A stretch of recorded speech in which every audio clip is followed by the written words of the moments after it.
Hey, what's up guys, welcome to the part 4 of the how to retouch dark skin series. Today we're going to be looking at skin toning and sharpening. Now I have a video I did on sharpening in the past. I'm just going to go over it again in this video and show you guys how I'll do it in this particular beauty image. Now if you haven't subscribed to my channel, do not forget to subscribe and turn on the notification button so you can receive notifications every time I put up a new video. And if you like my videos, do not forget to leave me a thumbs up and also comment below and let me know what kind of videos you would like to see me make, and I'll try my best to make them and put them on here for you guys to see.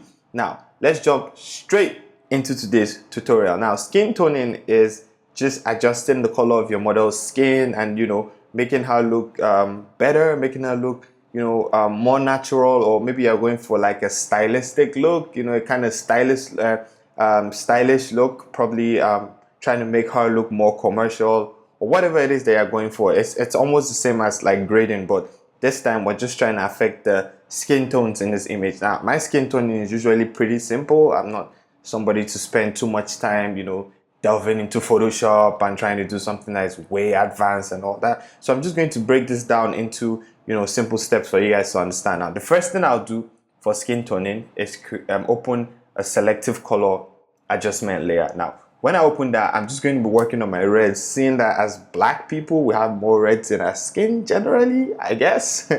But yeah, this is probably my thing. I didn't read it anywhere, but over like shooting for a few years now, I've just yeah, that's just it. So I'm just going to work on my red layers, or I'll just say the red colors here. Now what I do generally is I work with my cyans, my magentas. So for my magentas, if I pull it back towards this way, then I introduce more greens into my image. Now if I pull it forward, I introduce more magenta into my image. Now I'm going to take this back to 0. Now for the cyans, if I pull it back, I introduce more reds. If I put it this way, I kind of introduce this color. I don't know what that is. But yeah, so now I'm just going to show you guys how I work on this particular image. Now there are going to be different values for different images. You have to know when your image has more greens in it and when your image has more magenta in it, so you can adjust accordingly. Now for this image, I feel like this image is a lot more green than I want it to look.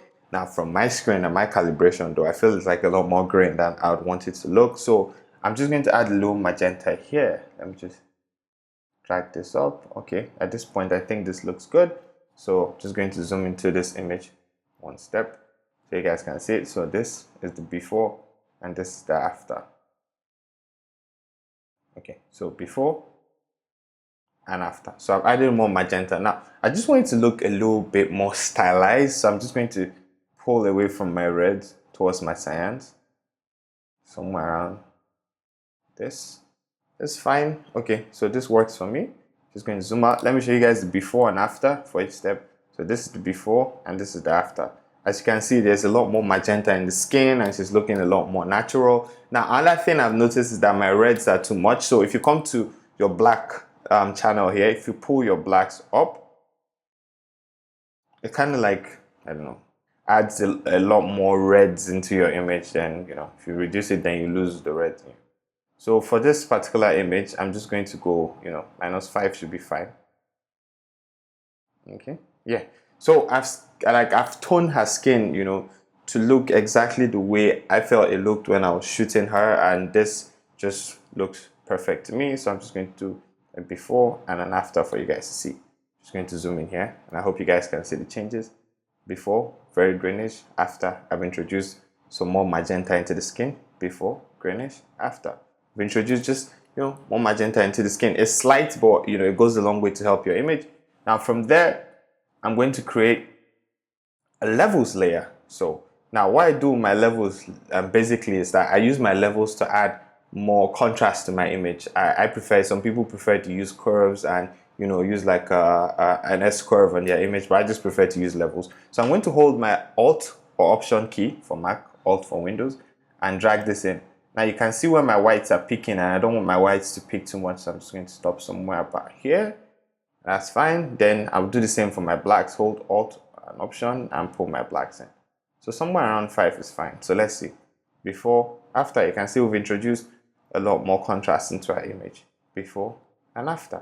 Now, now I feel like my image is contrasty and my image looks fine, but another thing is that I feel like my image looks too saturated. Now, different strokes for different folks. Some people would love to have, you know, this really saturated image. Some people like to have desaturated images. I just like being in between. So now I'm just going to open my hue saturation layer, and I'll pull my general saturation down to, let's say, yeah, -8 works for me here. Okay, that works for me. So I'm just going to put all this in a layer, group them. I'm going to zoom in for you guys to see.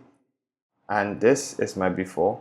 This is my after. Works perfect for me. Before, after, I've reduced the amount of grains in her skin tones. You know, I've added a little bit more magenta, and it just overall it just looks way better. As you can see, the contrast around the hair. You know, I fixed all that, and this just looks better. So now the next thing I'll do is I'll sharpen this image, and how I'll go about that is to create a stamp visible layer. So Command, Option, or Control, Alternate, Shift, E. So that creates a stamp visible layer for me right here. Then I'll go to Image, Adjustment, Brightness and Contrast. At this point, I'm trying to sharpen my image. Reduce my contrast all the way to -50. Click OK. Go to Filter, Other, High Pass. I'll set my high pass between 1.8 to 1.5. Let's do 1.5 for this image. Click OK. Then I'll go to my blend modes here. I'll change it to Vivid Light. And once I zoom in, you can see how contrasty my image is. Can you guys see that? Now, we like when the eyes of the subjects are like really sharp, you know, but obviously we don't want the skin tones to be too sharp. So I can duplicate this layer, create a layer mask, and invert that layer mask. Now, I've hidden this layer right here, and I'm just going to paint that into the eyes. While this one down here, I'm going to reduce the opacity because this is the one that will work for the skin. So I'm just going to set this somewhere about 20. So 20 works for me. I don't want the skin to be too sharp. I don't want like artifacts around the skin. So 20 works perfectly for me. I think I'm just going to take this up to 30.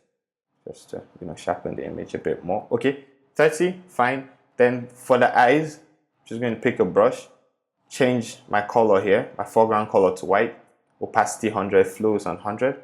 Then I'm just going to paint over the eyes right here. Make sure the eyes are like sharp and in focus. And I'll reduce my opacity. 50 works. Let's see, before and after. So yeah, you guys can see how sharp the subject looks. You can also paint the sharpness away from her lips if you do not want it to be too much around, you know, her lips and all that. But yeah, so this is a quick tutorial about how I tone my subject skin or my model skin, and also sharpen my image. So this was done in less than, you know, 5 minutes. And yeah, I'll try to provide an action for the sharpening. I'll try, I don't know, but you guys check down below the page, and I'll probably provide the link to the an action for my sharpening. And yeah, thank you for watching today's tutorial. This was just something I just wanted to do real quick and put it out there for you guys. And yeah, please give it a thumbs up if this helped you in any way, and also do not forget to subscribe and turn on the notification button so that you can receive notifications every time I put up a new video. And if this helped you in any way, do not forget to comment below, and let me know. And yeah, I'll see you guys in another video. One last thing, I encourage people to submit their images, and I'll go through them. If there's an image I like, then I'll probably use it to do a retouching video and put out here for you guys to see. Maybe it'll be easy, or you know, maybe I can tackle other images, and you know, that'll push me to show you guys 1 or 2 things that I'll do in that particular image. So yeah, thank you guys again for watching this how to retouch dark skin series, and I'll see you guys in another video. Peace.